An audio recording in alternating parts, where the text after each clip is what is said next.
Hey, what's up? I'm thinking of a lot of stuff right now, and I don't even know where to start. So maybe I'm just gonna talk, and maybe I'll cut this up into sections. Maybe I don't know what I'm gonna do with it, but right now, I just want to talk. So there's a lot of thoughts going through my mind. The thought that just recently popped in my mind is I was starting to think about my mom and dad, and when I see traditional relationships with a parent or a child and their parents, it's like for someone to respect their parent, right?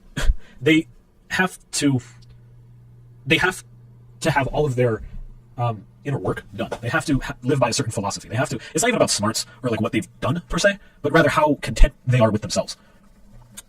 In how they live their lives. Have they come to a point in which they understand the way that life goes? You know what I'm saying? When a parent is disorganized like that, it's parents influence their child no matter what. But with my mom and dad, it's really hard to.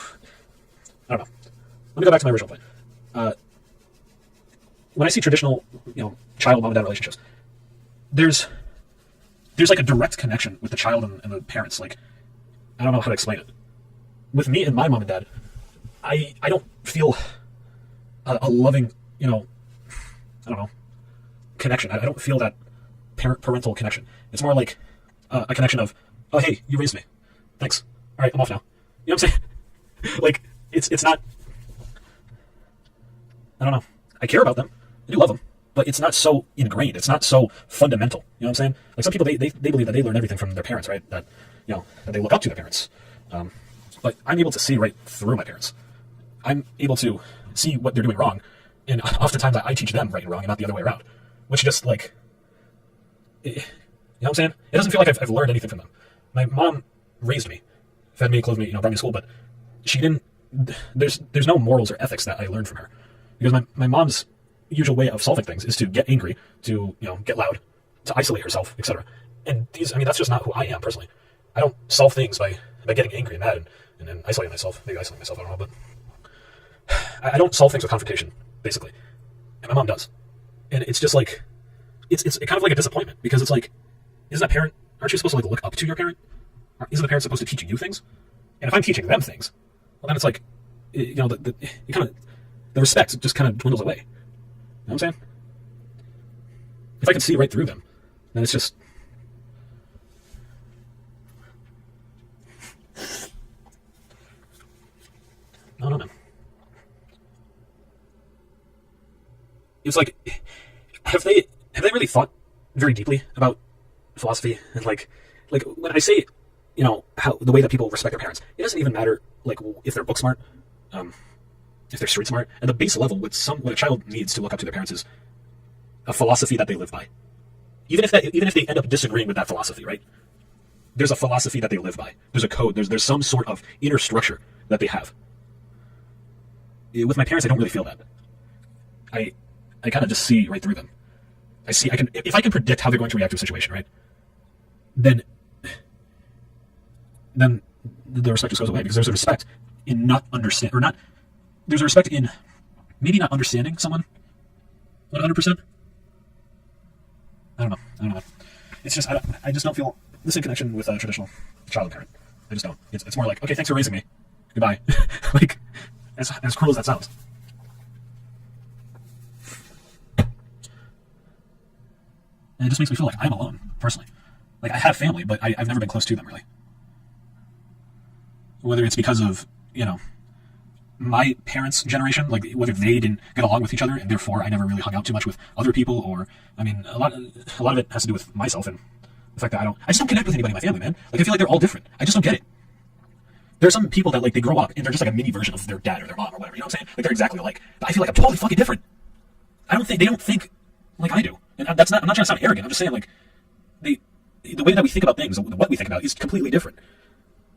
And why I think this is because, like I said, I wasn't raised by my mom and dad. I was really raised morally, ethically by like people around, like friends in the internet, and TV. Really, when I was really little, that's what I was raised by. That's where I learned my shit. I didn't learn anything from my mom. I learned a couple things from my dad. There are a couple things that I learned from my dad, but not from my mom. So my dad, I don't know, man. With my dad, a lot of the problems that he has, I kind of sometimes find in myself. And I don't respect those things I find myself, but coincidentally, not coincidentally, like as a domino effect. If I don't respect those things in myself, I don't respect those things in him. So it just becomes like I don't know.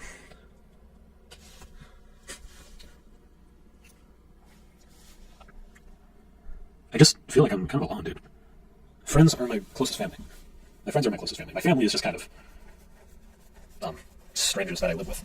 That's the best way I could probably put it. Strangers that I live with. And again, part of this is just my own fault because I don't hang out with them. I could, but I don't. But the reason I don't hang out with them is because they're so different from me. But I do long for that sense of company, the sense of community, family community, I guess.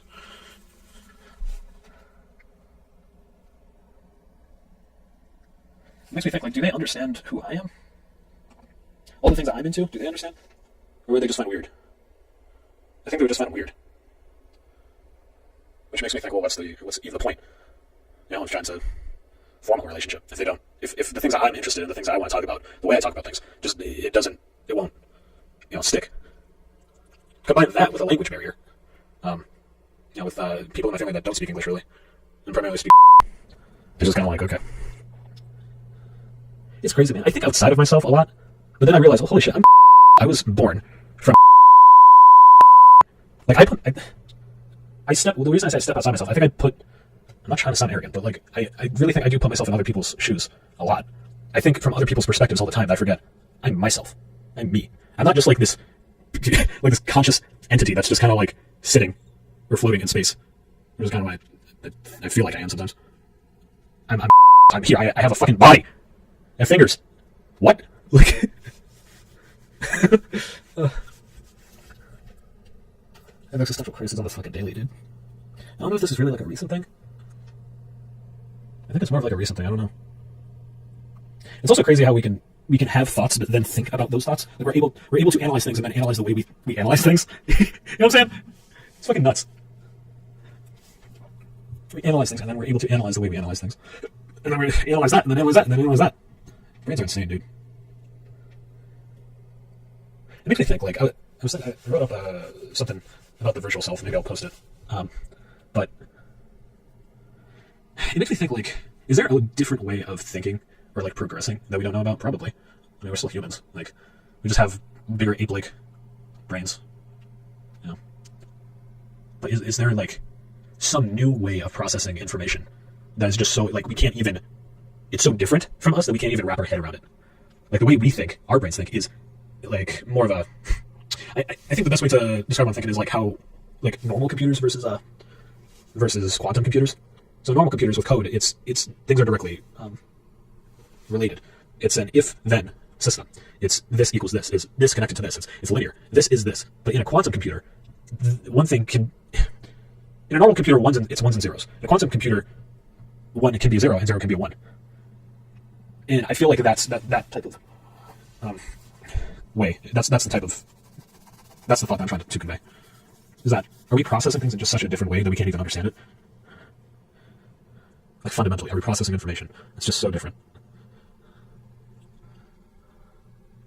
Will we reach a point in which this way of thinking can only get us so far? And then what will happen? Will we reach a technological, scientific ceiling? And then we have to adopt some different way of thinking about things? And then, but like, since we're still primates, then we have to like fight against our own thinking to think about a different way of thinking? And then we're just going against our, fucking basic... We're just going against our, basic biology. We're just going against ourselves at that point. Will that be a point in which we have to fucking transcend? In which we have to upload our consciousness to a digital server or something? Oh my god. Dude, the future. The future's fucking... See, the way I think about the future is... It's, I explained this in a video that I might post later on about Porter Robinson's EP, Virtual Self. But what he taps into is such a... It's something that I think it's common. I think it's a mutual understanding with a lot of people, but just the future, like, the future looks bleak, uncertain. Just something that... It looks like something that we could never think of in a million years, like, or... I don't know. Like, AI is going to change everything. Absolutely everything. And then fucking quantum computers. And then maybe we can build an AI in which it can function by itself. And then there goes away tedious jobs. It's like, the way I view I'm talking about the fucking future, man. I'm talking about the future, right? Maybe I'll be able to live to see this, maybe I won't, I don't know. But, like, when we're at a point in which we need to transcend our physical selves in order to progress. What is progressing? What are we progressing towards? Is there no answer to that? Why am I yawning so much?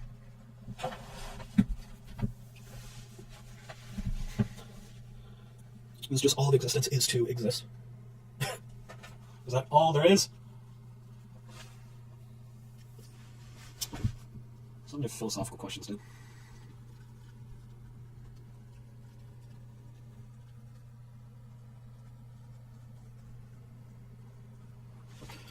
Yeah, existential crisis. I was talking not so long ago. I was just thinking about how, like, the shit that we make, like holy shit, dude. The shit that we make. It's just all the same shit. I'm not stoned, by the way. I don't smoke, but I'm not drunk either. But the shit that we make, like TV shows and games, like they're all the same. It's not the same necessarily, but what they do is essentially the same. What they were designed for is all the same. It's to entertain. It's to distract. Like we progress technologically, scientifically, and then we chill out. To be entertained. We go to work, we come back, we watch a movie, we play games, we watch a TV show, we go on the internet, we go to work, and then it's work and then distract, work and then distract, work and then distract. And when you produce the distractions for money, for a living, it makes you question. It's like, what the fuck is content? That's kind of like a meme in YouTube culture. It's kind of like how do you that's such a broad term. That's such a term that has no real form. It's like, what is matter? Matter is stuff. Content is stuff. Like, where's it going with this? I don't know. Can this thing hear me when I'm speaking this low? Hopefully it can. I'm kind of sitting back in my chair and I don't really want to talk to them.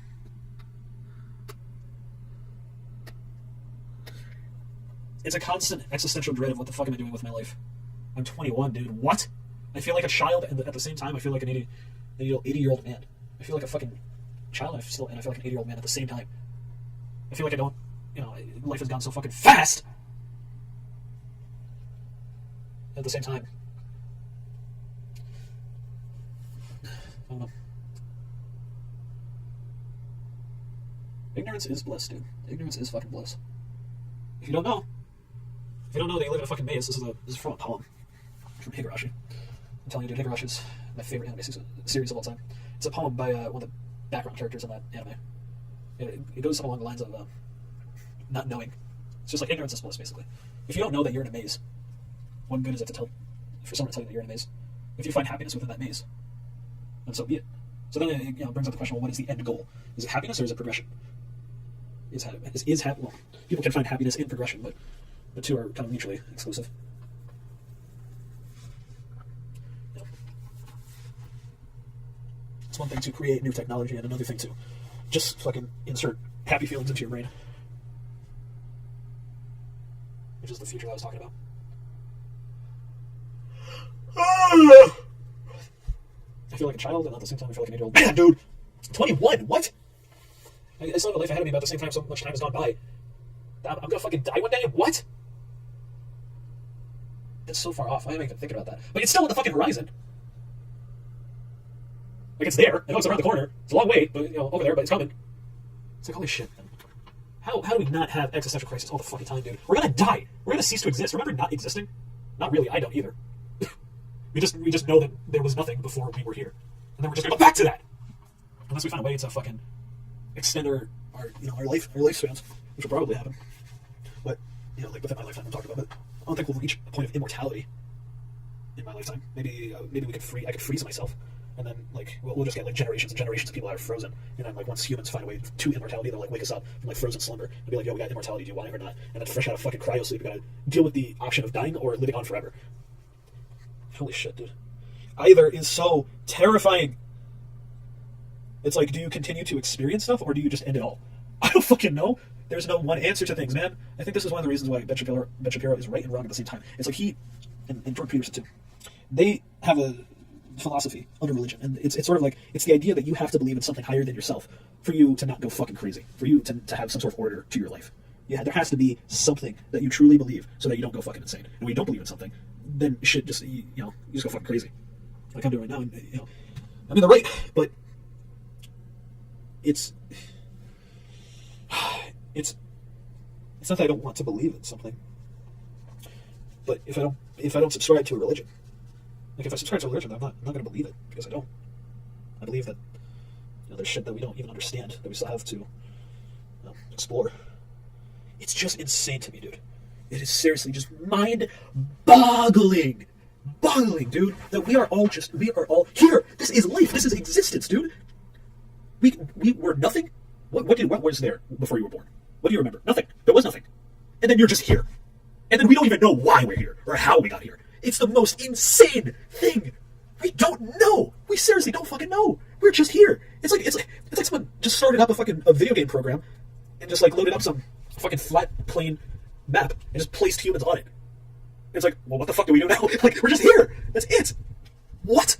I cannot. And the reason why I find this so insane is because I think it's because I play so many video games and watch so many shows. I'm used to putting myself in other universes, right? Like when you start playing a game or you watch a show, you get enveloped in that shit, right? You get enveloped in that world. So you're kind of used to hopping universes, hopping worlds. You know what I'm saying? You play one game, you watch a show, you play another game, you play another game, you watch another show. You're used to hopping into different realities. But then you come back, oh yeah, like you pop out of playing that game or watching that show. It's like, oh yeah, I'm in my reality, the only reality. What? At least that we know of. It's just so fucking insane, dude. I'm just here. I am here. I want to progress, but the thought of progressing is equally as frightening as doing nothing. That is life. You're scared to do something, you're scared to not do something. But if you don't do something, then that's just the end all be all. That's it. But if you do something, you're doing something, you're progressing. Whether, I guess it's the fear of failure.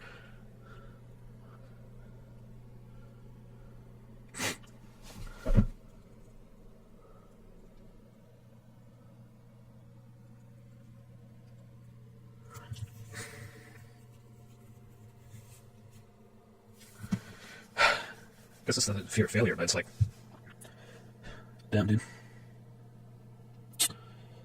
I talked about this one time with one of my ex-girlfriends.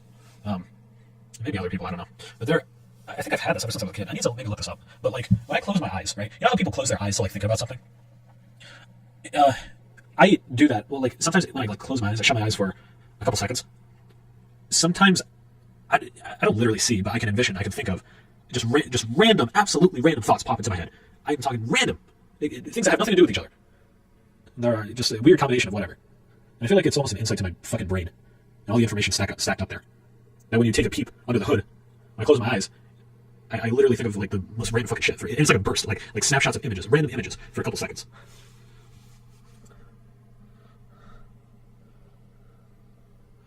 Yeah, I'll look that up. See if anybody else has them.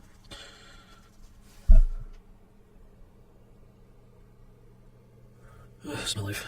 I'm sitting at a computer fucking talking instead of doing shit. You know, an existential crisis. Oh, but it's good for your mental health. It's good to get these thoughts out there. Well, I should also be doing shit. And then the fear of doing shit holds me back because I fear of failure. I fear starting again, of starting tasks that are so huge and mundane.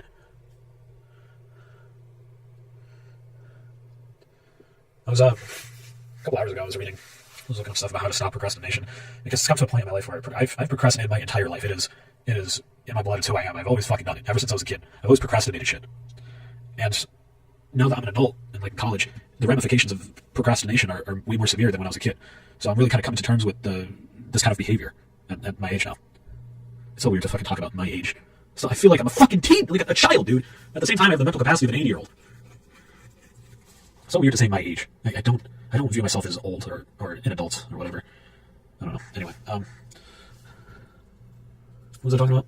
Oh yeah, procrastination. So I was looking up a couple things a couple hours ago. There's one thing that I found, and I'm pretty sure it turns out to be a scam. It was so I looked up chronic procrastination, and then I clicked on this one thing, and it took me to a website that said Organization for Chronic Procrastination or something. And then I read, like, oh, chronic procrastination is a really big deal. It affects 20% of Americans. It's a huge fucking deal. And then it shared a link to some guy's page talking about this. And then he tells his, like, fucking life story about chronic procrastination. But he was really fucking clickbaity. Like, I was getting that impression from the beginning. And then at the end, it tells you to buy a book for $37. It's on a page that's, like, not secure, too. So I'm like, okay, this fucking website's fishy as fuck. But in the entire like ramp up to the book selling part, he really summed up chronic procrastination like so well, dude, like really well, really well. There were a couple sentences I just kind of wanted to like copy and paste in like a notepad or something because there were, I mean, he hit the nail on the head.